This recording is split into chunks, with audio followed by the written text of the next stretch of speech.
বন্ধুরা কেমন আছেন সবাই? আমরা আজকে আসছি কুচবিহারে, রাজার শহর কুচবিহারে। কুচবিহার আসার অনেক প্ল্যান আছে। আমরা এখানে গাড়ি সার্ভিসিং করে তারপরে যাব রাজবাড়ি থেকে তারপরে স্টিক কুটুমে খেয়ে দিয়ে ইনশাল্লাহ তারপরে বাড়ি যাব। আমরা গাড়ি সার্ভিসিং করাবো দুর্গা হুন্ডাইয়ে।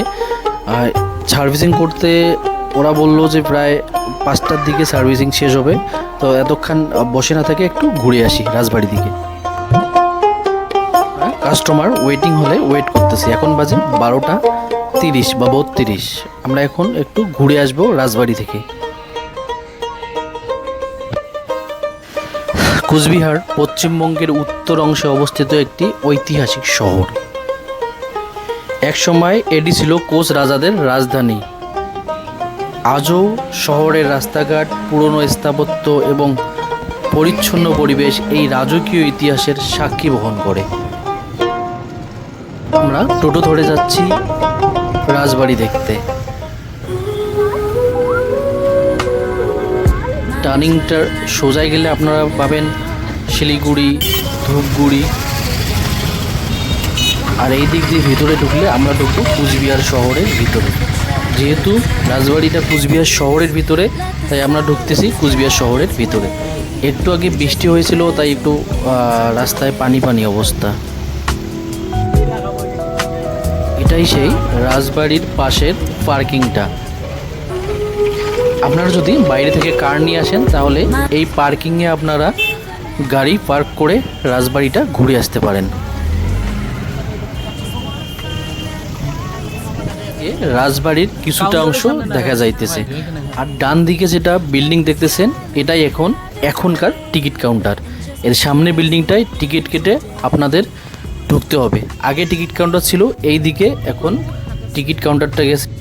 বাড়ির গেটটা দিয়ে ঢুকে ডান দিকে পেয়ে যাবেন টিকিট কাউন্টার। আমরা টিকিট কাটা কমপ্লিট, সামনে রাজবাড়ি। আজকে রাজবাড়ি ঘোরার জন্য পারফেক্ট ওয়েদার, কারণ বৃষ্টিও নেই, আকাশটা একটু মেঘলা, তাই আমরা রাজবাড়িটা একটু ঘুরে দেখব।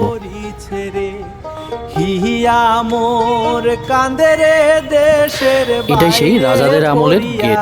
এইটাই ছিল মেইন গেট। বর্তমানে এখন এটা বন্ধ।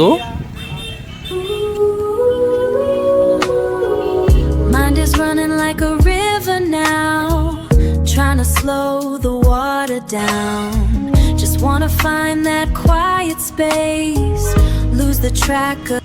আমি যে কয়েকদিন আসছিলাম রাজবাড়িতে ডেইলি দেখেছি এখানে অনেক শ্রমিকরা কাজ করে থাকে। দিনে আসবেন, এখানে প্রচুর ভিড় পাবেন। অনেক বাইরের লোকজন সে রাজবাড়িটা দেখতে আসে।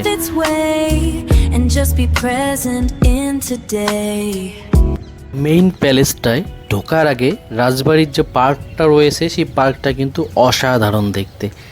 অনেক লোকজন এখানে বসে প্রিয়জনদের সঙ্গে টাইম কাটায়।